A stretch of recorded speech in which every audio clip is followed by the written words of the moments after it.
Dans le cadre du Mai des Arts consacré aux résistances, le Centre culturel propose une expo photo composée par femmes ici et ailleurs. Au Centre Jean Moulin, des bénévoles prolongent la proposition de films retraçant des combats féministes.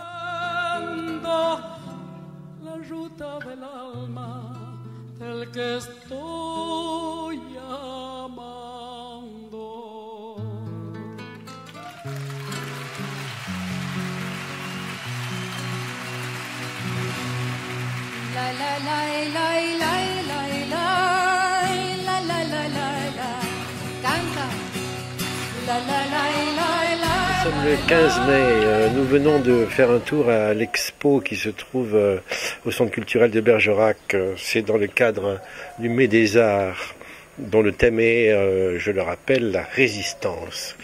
Et donc on a vu une assez belle expo qui donc semble originaire d'une association qui s'appelle Femmes ici et ailleurs. Vous allez peut-être nous en dire plus.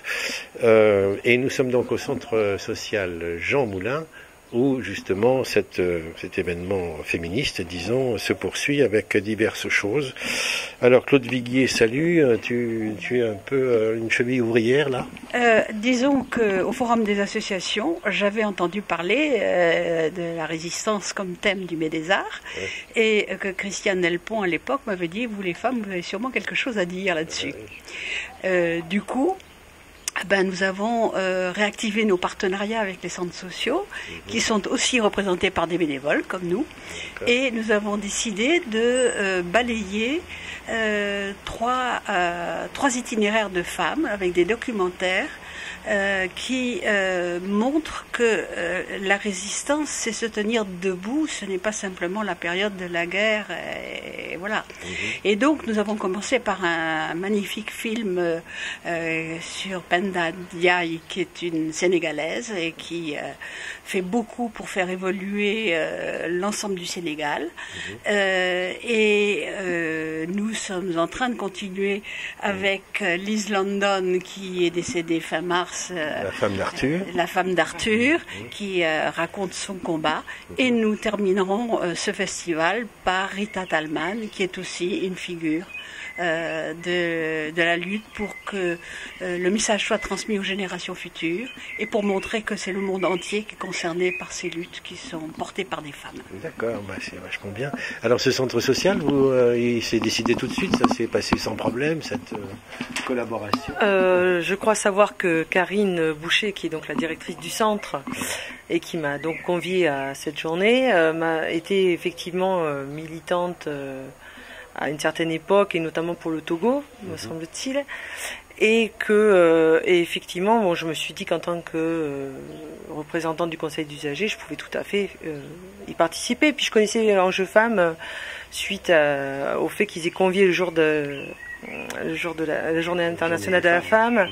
Ils avaient convié Eugénie, donc qui était une militante aussi africaine, et donc j'ai dit je souscris tout à fait, et j'avoue qu'en plus je souscris d'autant plus que moi, en guise de résistance, j'ai encore mon papy à 95 ans qui est un résistant ferme du Lot, qui sans avoir raconté, parce que c'était douloureux, sans avoir témoigné, lui est encore actif, et même depuis il y a une semaine, il était encore aux commémorations, donc Puis moi j'ai toujours été passionnée par la guerre de 39-45, donc tout ce qui est résistant, fille de militants, donc voilà. D'accord. Ces réjouissants, si je peux dire, vont durer pendant tout le mois de mai.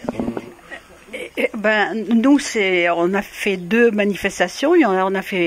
On a participé à proposer la venue de la troupe de la Compagnie des Arceaux, qui déjà s'était produite à l'auditorium pour le 8 mars l'an dernier, et qui est revenue en plein air dans des conditions hyper difficiles, rejouer Jour de lessive avec un public qui a été très intéressé. J'en profite pour dire qu'elles reviendront à la Force apparemment pour la Semaine Bleue, et nous espérons bien pouvoir pouvoir encore faire On quelque les chose a un avec tout elle. petit peu filmés dimanche, donc, place Jean Jaurès. Donc tu as vu les mauvaises conditions dans lesquelles elles étaient. C'est vraiment du courage, mais elles ont un message à porter. Et au fond, nous, c'est ça, c'est la solidarité interpersonnes concernées pour ces problèmes de vie. C'est pas pour nous que nous nous battons, c'est pour le monde entier, pour la justice, la paix, voilà, oui, c'est les prises de conscience. Oui, c'est universaliste, bien sûr. Mais alors, est-ce qu'on peut dire un petit mot pour terminer sur le féminisme français? C'est-à-dire, est-ce que parce que bon, c'est vrai, Madame London, etc. Tu as parlé du Sénégal, mais bon, il y a un petit.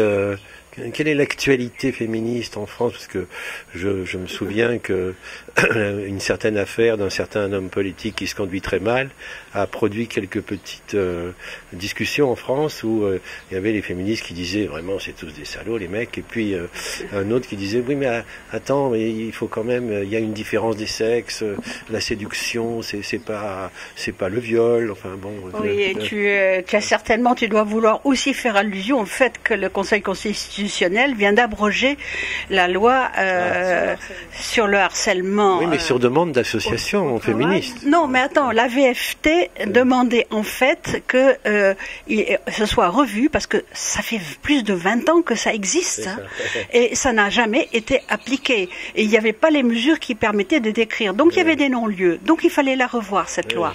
Ce qu'elle demandait, et ce qui n'a pas été compris, c'était qu'en fait, il y ait un sursaut pour que les affaires en cours continuent à être traitées. Or là, il y a un rassemblement de l'ensemble des féministes, y compris celles qui ne se reconnaissent pas du féminisme, pour faire que cette loi, que les candidats aux législatives prennent fermement position pour qu'il y ait justice, que justice soit faite. Bon, ben, du coup, on en entendra peut-être parler pendant la campagne. Nous, on va essayer de faire un petit débat là-dessus. Certainement, certainement. Et d'autant plus que ça risque, cette suppression cette abrogation de la loi. Déjà, nous trouvions que la loi de juillet 2010 n'était pas appliquée, et on entend dire que le harcèlement moral au sein du couple risque aussi de passer par la même trappe. C'est important parce que les Français sont en France, on est toujours comme ça. Les antiféministes, évidemment, c'est toujours les autres, c'est jamais nous, quoi. Donc, on parle toujours des autres pays, tout ça, où vraiment la femme est très très mal considérée. Mais on oublie qu'en France aussi, il y a des petits problèmes. Il faut de tout pour faire un monde. Moi, alors, c'est vrai que j'ai du mal à me sentir concernée. J'ai la chance d'avoir quelqu'un qui, lui, participe à tout à la maison. Donc, j'avoue que bon, il y a toujours une exception à la règle. Je suis pas convaincue que ce soit une généralité qu'il faille faire. Au contraire, je pense que c'est vraiment, malgré la personne dont vous parliez tout à l'heure, dont vous entendiez le nom. Que je considérais être un homme politique conséquent, au moins sur ses idées politiques, hélas, n'en déplaise, voilà. Malheureusement, sa vie privée a terni que lui, mais n'a pas quand même terni tous les hommes, enfin, fort heureusement, parce que de toute façon, on n'aurait pas de raison d'être féministe, d'ailleurs, s'il n'y avait pas d'hommes. Donc, de toute façon. Ça n'empêche pas qu'il faut quand même appuyer là où ça fait un peu mal. Tout de même. Oui, non, mais faut nuancer. N'hésitez pas. Nuancer quand même. Ce que je crois, c'est que ces lois, ça concerne dans les deux sens. Hein. Il y a aussi des hommes qui sont victimes de harcèlement. Voilà. C'est le dominateur par rapport au dominé. Alors je pense qu'il y a plus de femmes qui souffrent d'être dans la position inférieure, mais personnellement, mon association, nous avons toujours défendu des lois qui soient au bénéfice des hommes et des femmes, enfin des femmes et des hommes, en disant que des lois qui sont que pour une seule catégorie, ça se retourne finalement contre ces catégories. Les Américains ont fait un film d'ailleurs sur le harcèlement masculin par les femmes, me semble-t-il, avec Michael Douglas, qui était assez éloquent aussi. Hein, Dernier truc peut-être, puisqu'on y est, sexe et genre, cette querelle à propos de sexe et de genre, vous savez, hein, le sexe biologique, qui n'est pas d'ailleurs toujours si clair que ça, puisqu'il y a quand même beaucoup d'hésitation dans le bricolage naturel et même génétique, mais on dit, ben voilà, il n'y a pas de sexe, en réalité c'est le féminin, le masculin, c'est un genre social, construit, etc. Qu'est-ce que vous en causez un petit peu dans vos... Dans notre association, l'éducation ici, non. Moi, je m'y intéresse personnellement de plus près, effectivement. Je pense que là aussi, il y a de la récupération d'un côté comme de l'autre. Je vois aussi que, en fait, c'est le droit à l'expression qui est demandé et que chacun puisse être ce qu'il est et non pas prédisposé par l'éducation qu'il reçoit. D'accord, vous faites pas partie de ces féministes qui pensaient que la femme est vraiment quelque chose de tout à fait spécifique et que c'est l'être humain dont vous parlez, en fait. Non, pour moi, c'est un pouvoir de domination et l'éducation va avec cette domination qu'on a intégrée. Oui, moi aussi, je pense quand même. C'est-à-dire que je pense que c'est l'éducation qu'on entreprend auprès de nos enfants qui va faire que, effectivement, il y aura vraiment une réalité homme-femme après une équivalence. Mais pour l'instant, on n'y est pas encore. Hein. Il y a des progrès à faire. On compte sur vous pour ce combat. Merci parce que on vous a pris au débeauté. Merci d'être venu. Merci d'être venu. On retourne à l'eau. C'est un ancien professeur à moi, n'est-ce pas? Encore.